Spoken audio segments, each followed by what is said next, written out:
Hello everyone and welcome to ICT channel. आज है हमारा 5th day of English speaking course और आज हम स्टार्ट करने जा रहे हैं टेंस और हम बिगिन करेंगे विथ प्रेजेंट टेंस। तो शुरू करने से पहले अगर आप चैनल पे नए हैं तो चैनल को जरूर सब्सक्राइब करें और साथ ही साथ बेल आइकन भी दबाएं जिससे चैनल पे आने वाली सारी वीडियोस की नोटिफिकेशन आपको सबसे पहले मिल सके। तो आज हम पढ़ने वाले हैं अबाउट वर्तमान काल यानी प्रेजेंट टेंस। अंग्रेजी भाषा में प्रेजेंट टेंस की क्रिया को 4 रूपों में बांटा गया है। राम स्टडीज यानी राम पढ़ता है, राम इज स्टडीइंग राम पढ़ रहा है, राम हैज स्टडीड यानी राम ने पढ़ लिया है और Ram has been studying since morning यानी राम सुबह से पढ़ रहा है। यहाँ पहले वाक्य में क्रिया वर्तमान काल की तो है पर समय निश्चित नहीं है। राम स्टडीज यानी राम पढ़ता है परंतु यह पता नहीं कि कब से पढ़ता है। दूसरे वाक्य में वर्तमान काल की क्रिया चल रही है यानी राम इस समय पढ़ रहा है। तो पहले वाक्य में क्या था, राम स्टडीज यानी हमें ये नहीं पता कि राम ने पढ़ना शुरू कब किया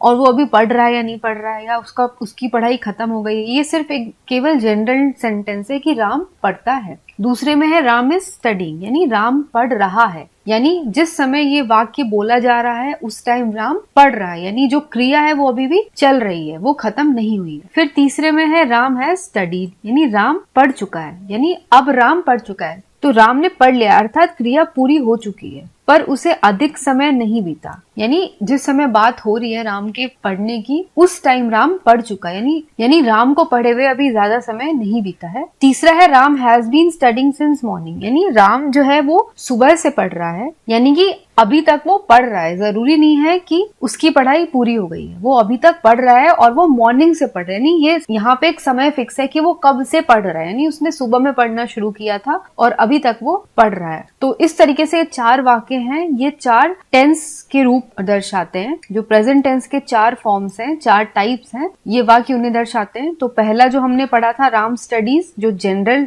टर्म था वो था प्रेजेंट इंडेफिनिट यानी कहेंगे हम सिंपल प्रेजेंट टेंस। फिर जो दूसरा सेंटेंस था राम इज स्टडीइंग ये वाला, ये है हमारा, इस तरह के सेंटेंस को हम कहते हैं प्रेजेंट कंटिन्यूअस टेंस। तीसरा था राम हैज स्टडीड, ऐसे सेंटेंस को हम कहते हैं प्रेजेंट परफेक्ट टेंस। और Ram has been studying since morning, इसे हम कहते हैं प्रेजेंट परफेक्ट कंटिन्यूअस टेंस। अब यहाँ पे कुछ वाक्य दिए गए हैं आपको, तो यहाँ पे हम ये देखेंगे कि हम इसे कैसे इंग्लिश में कन्वर्ट कर सकते हैं। और ये सारे वाक्य जो भी हैं वो प्रेजेंट टेंस के ही वाक्य हैं। तो पहला है मनीष और श्यामल, इन दोनों के बीच बातचीत चल रही है। तो मनीष कहता है क्या तुम अंग्रेजी पढ़ते हो? श्यामल हाँ। क्या लता तुम्हारे घर आती है? हाँ वह कभी कभी आती है। मनीष कहता है क्या दूसरे मित्र भी तुम्हारे पास आते हैं? श्यामल कहता है हाँ वे भी आते हैं। मनीष क्या तुम मुंबई रहते हो? श्यामल नहीं मैं कोलकाता रहता हूँ। तो ये एक छोटी सी बातचीत है मनीष और श्यामल के बीच, ये हम इंग्लिश में कैसे कन्वर्ट करेंगे और जो प्रेजेंट टेंस है उसको यूज करते हैं। तो मनीष ने पूछा क्या तुम अंग्रेजी पढ़ते हो? तो हम कैसे लिखेंगे, do you study English.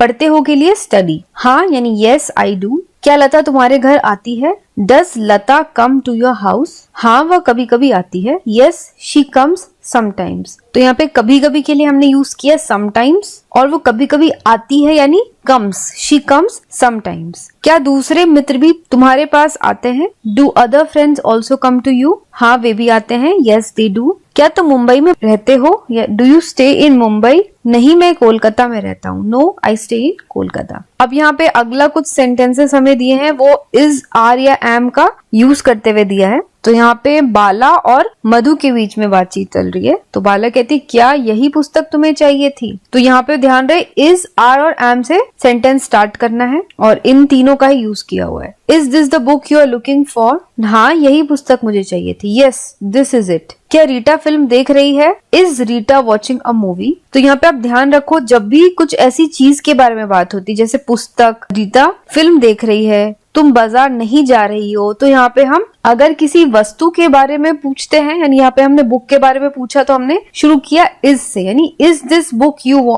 Are looking for. फिर यहाँ पे हमने फिल्म देखने के बारे में बात करें, is Rita watching a movie या इज यूज हुआ है वॉचिंग के लिए। No she is playing a video game यानी नहीं वह वीडियो गेम खेल रही है। अब है क्या तुम अब बाजार नहीं जा रहे हो? अब यहाँ पे क्वेश्चन है तुम्हारे लिए यानी तुम बाजार नहीं जा रहे हो। तो हम यहाँ पे इज यूज नहीं करेंगे क्योंकि यू के साथ कभी भी इज नहीं लगता है, आर लगता है। तो ये हम शुरू करेंगे sentence, are you not going to market now? Madhu नहीं, नो आई एम नॉट। क्या तुम्हारे पिताजी सरकारी नौकरी करते हैं? अब यहाँ योर फादर के लिए इज लगेगा, फादर के लिए इज लगता है, यू के साथ कभी इज नहीं लगता, यू के साथ आर लगेगा, लेकिन फादर के साथ इज लगेगा। तो यहाँ पे हमने सेंटेंस की शुरुआत की, I is your father in government service? नहीं, मेरे पिताजी व्यापारी हैं। No, he is a businessman. क्या तुम्हारा भाई किसी परीक्षा की तैयारी कर रहा है? तो यहाँ पे भाई यानी ब्रदर, और ब्रदर के साथ इज लगता है, आर नहीं लगता। तो यहाँ हम लिखेंगे is your brother preparing for some examination? हाँ, वह IAS परीक्षा की तैयारी कर रहा है। Yes, he is preparing for the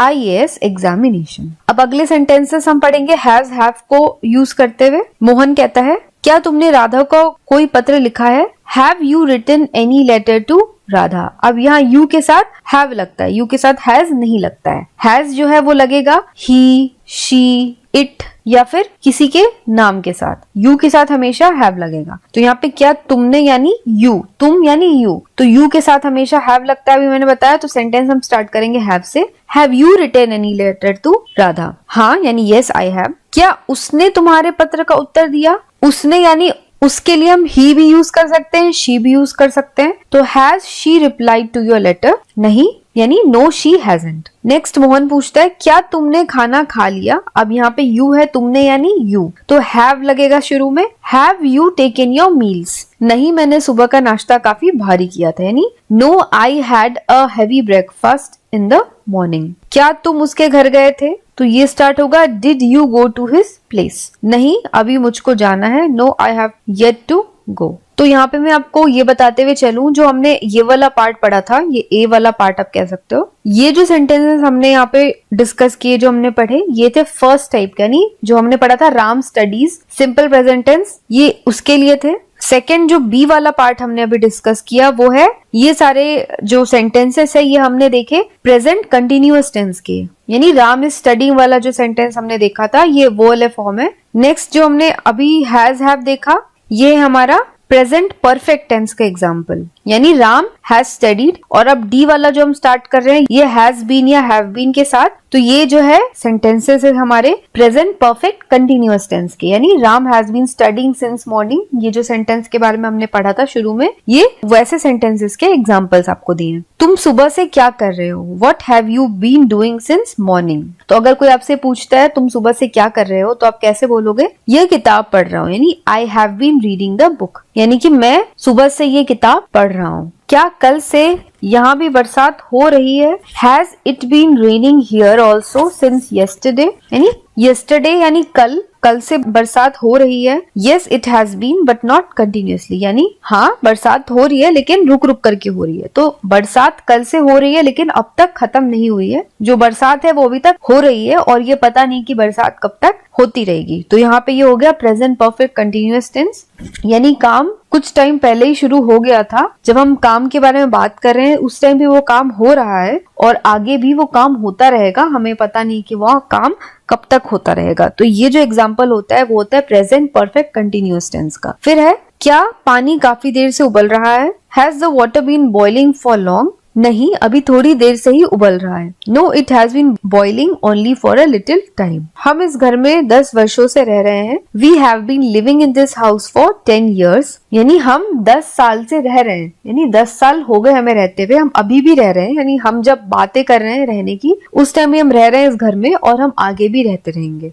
वह पिछली जनवरी से एक नए प्रोजेक्ट पर काम कर रहा है। He has been working on a new project since January। तो यहाँ पे आप ध्यान रखो, जिस भी सेंटेंसेस में ऐसे टाइम फ्रेम आता है, जैसे for 10 years, since January, for long, since yesterday, यानी for और since ये दो वर्ड के साथ अगर सेंटेंस में आते हैं, since January, for 10 years, तो यानी आप समझ जाओ कि ये प्रेजेंट परफेक्ट कंटिन्यूअस टेंस है और उसमें ऐसी बात हो रही है जो काम पहले शुरू हुआ कुछ टाइम पहले और अभी भी हो रहा है। अब यहाँ पे ध्यान रखने वाली बात है, रिमेम्बर, इन वाक्यों को ध्यान से देखिए। You are writing a letter, तुम पत्र लिख रहे हो। You have written a letter, तुम पत्र लिख चुके हो। ये दोनों सकारात्मक वाक्य हैं, इनको नकारात्मक तथा प्रश्नात्मक वाक्यों में इस प्रकार बदला जा सकता है। तो यहाँ पे 2 वाक्य आपको दिए गए हैं, इसमें क्या है, पॉजिटिव बात हो रही है, यानी तुम लेटर लिख रहे हो और तुम लेटर लिख चुके हो। अब आपको कहे कि आपको इसको नेगेटिव सेंस में लिखना है, यानी कि कोई आपको बोले कि आपको लिखना है कि तुम पत्र नहीं लिख रहे हो और तुमने पत्र नहीं लिखा, तो इसको आप कैसे कन्वर्ट करेंगे? तो सिंपल है, यू आर की जगह आप यहाँ पे बीच में लगा देंगे नॉट, तो हो जाएगा you are not writing a letter.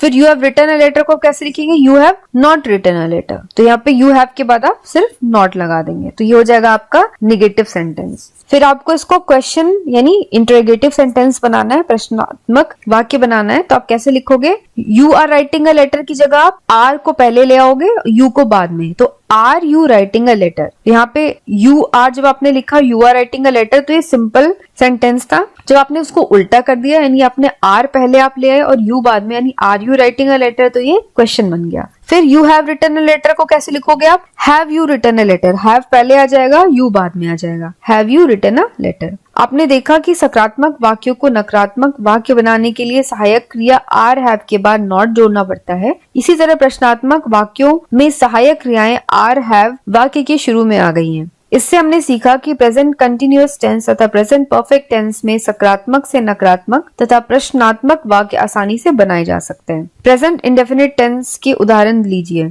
You write a letter, I read English, यानी ये जो सिंपल प्रेजेंट टेंस है, अब इसको आपको निगेटिव और इंट्रोगेटिव सेंटेंस बनाना है, यानी नकारात्मक वाक्य और प्रश्नात्मक वाक्य में कन्वर्ट करना है। तो अब ये कैसे लिखेंगे? तो यहाँ पे क्या था, जब वर्ब प्लस आईएनजी फॉर्म था, यानी राइट प्लस आईएनजी लगाओगे तो राइटिंग बनेगा, तो जब रिटन था तो भी हमने बीच में नॉट लगा दिया। अब यहाँ पे है यू राइट अ लेटर, इसे हम कैसे लिखेंगे? You do not write a letter. तो जब ऐसे सेंटेंस आते हैं जिसमें वर्ब का फर्स्ट फॉर्म है, यानी राइट, रीड, से, टॉक, वॉक, तो हम वहां पे वर्ब के पहले डू नॉट लगाते हैं, यानी you do not write a letter, I read English का I do not read English. Simple है, वर्ब के पहले बस डू नॉट लगाना है। इसी तरीके से जब हम इसे क्वेश्चन में कन्वर्ट करते हैं तो यू की जगह डू लगा देंगे और आई की पहले डू लगा देंगे, यानी यू के पहले डू और आई के पहले do. Do you write a letter, do I read English. कुछ नहीं करना है, सिर्फ यू के पहले डू और आई के पहले डू, यानी जो भी सब्जेक्ट होगा सेंटेंस में उसके पहले बस आपको डू लगा देना है। और अगर सिंगुलर टेंस है, यानी यहाँ पे अगर